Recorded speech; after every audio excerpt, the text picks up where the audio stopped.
When we talked about quadratic equations, we saw that some quadratic equations only have solutions if you're allowed to take square roots of negative numbers. And we can't do that if all we have to work with are the real numbers. But sometimes we do want to be able to take square roots of negative numbers and work with numbers like that. And so to do that, we just have to expand our number system to include all of the complex numbers. So in this section, we're going to talk about what those are and how they work. First of all, what is the square root of -1? Well, it would be the number that when you square it, when you multiply it by itself, you end up with -1.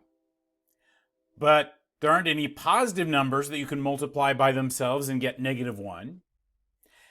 And there aren't any negative numbers that you can multiply by themselves and have the answer come out to be negative, because a negative times a negative is positive. And if you ask your calculator what the square root of -1 is, it will probably give you some sort of an error message.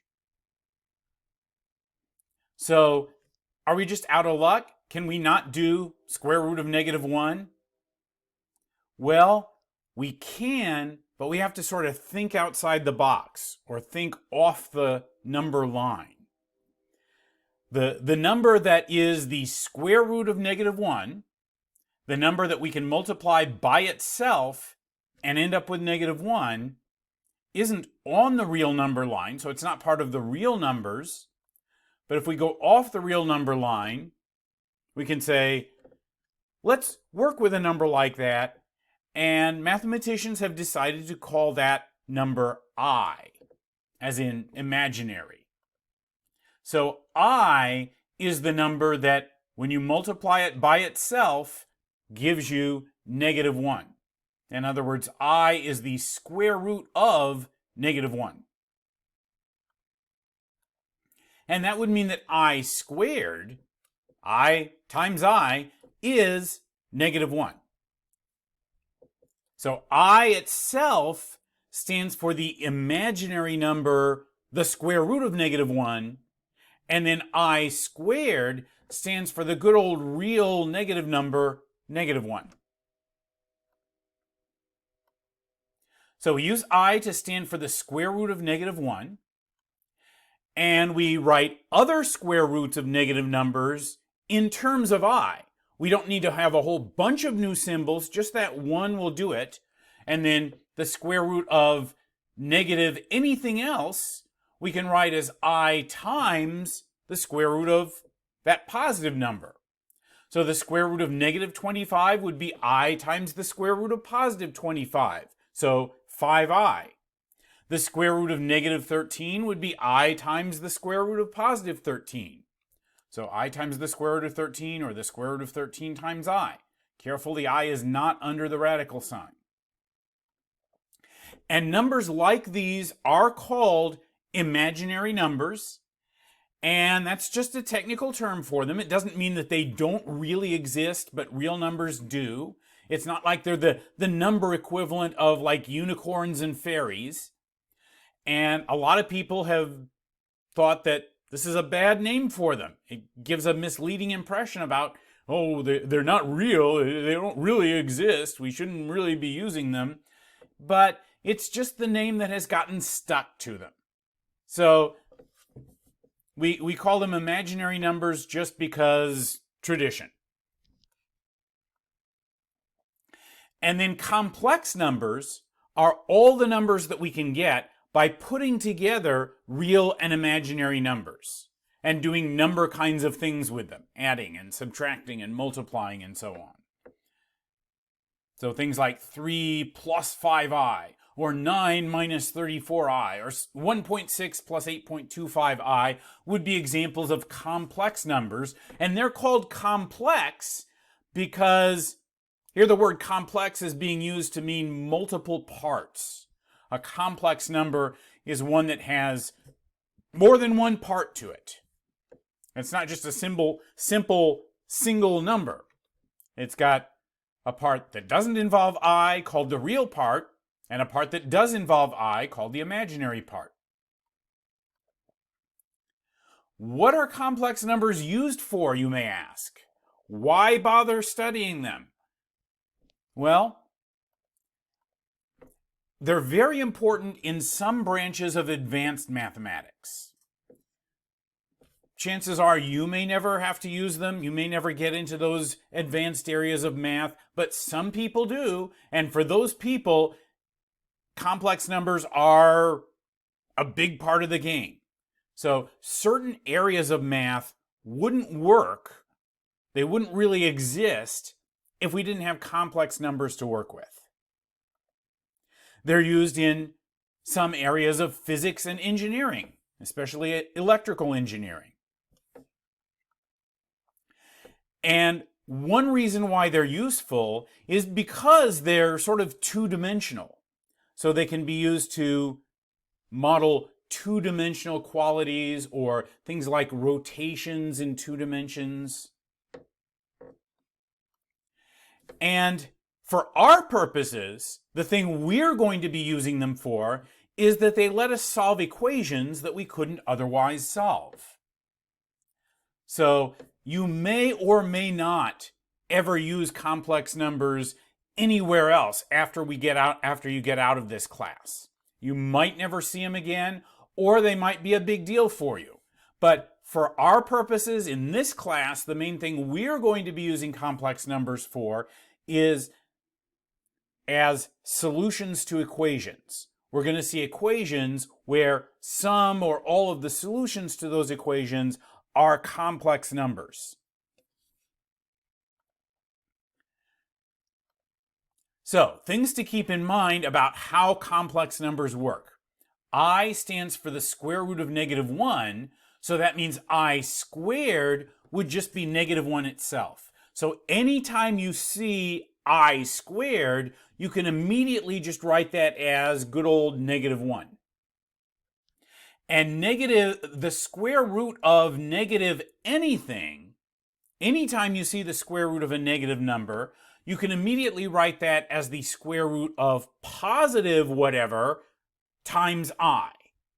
So anytime you have the square root of a negative number, that's equivalent to I times the square root of a positive number. And the standard form for a complex number is you've got one real number, 3 or 8 or -12 or 1.5, plus another real number times I. So the part that doesn't involve I is called the real part, and the part that is getting multiplied by I is called the imaginary part.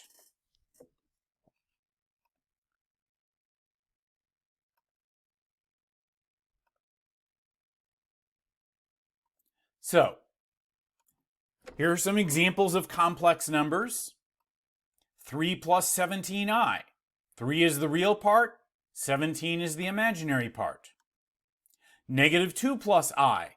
-2 is the real part, 1 is the imaginary part, because we just have one I. 4/3 minus 7/3 I. 4/3 is the real part, -7/3 is the imaginary part. 8i. We could think of this as 0 plus 8i, so this number has a real part of 0, and the imaginary part is 8. And if we have just good old number 6, the good old real number 6, we can think of that as a complex number where the real part is 6 and the imaginary part is 0. So it's like 6 plus 0i.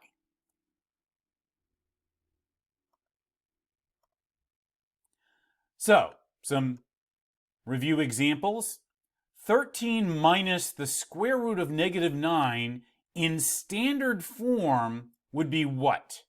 If we were going to write that as something plus something times I, the real part is 13. And remember, whenever you see the square root of a negative number, like the square root of -9, that would be equal to the square root of +9, which is 3 times I. So we have 13 minus 3i. That would be that number in standard form. So the real part is 13, and the imaginary part is -3. What we call the complex conjugate of a complex number would be the number that has the same real part and then the opposite imaginary part. So instead of 13 minus 3i, it would be 13 plus 3i.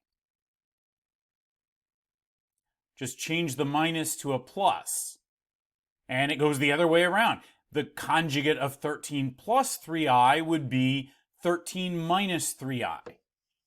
Now that's going to be important coming up because it turns out that anytime you multiply together a complex number times its conjugate, the result is always a real number without any i's left. So that's going to come in handy later. 4i plus 7i squared in standard form? Well, remember I said I squared is just -1. Whenever you see I squared, just turn it into -1. So this is 4i plus 7 times -1, and that, of course, would just be -7. So the part that doesn't involve I, the real part, is -7. And then the part that does involve I comes after that. We've got -7 plus 4i. And the complex conjugate of that, what would that be? -7 minus 4i. The real part stays exactly the same, and the imaginary part has the opposite sign. So instead of -7 plus 4i, for the conjugate, we get that same -7, but this time minus 4i. What happens if we multiply together the square root of -10 times the square root of -6? Remember, anytime you see the square root of a negative number, immediately rewrite it as I times a square root of a positive number. So we've got I times the square root of 10 times I times the square root of 6. So altogether we got 4 things being multiplied. An I, a square root of 10, another I, a square root of 6. So I times I is I squared, remember what that is. And the square root of 10 times the square root of 6 is the square root of 60. And then 60 is not a perfect square, but we can do some simplifying there. So the square root of I squared is -1. 60 breaks up into 4 times 15, so we can say it's the square root of 4, which is 2, times the square root of 15, which we just have to leave as the square root of 15. So we got -1 times 2 times the square root of 15, or just -2 times the square root of 15. In the next video, I'm going to show you how to take any two complex numbers and add them together, or subtract them, or multiply them, or divide them.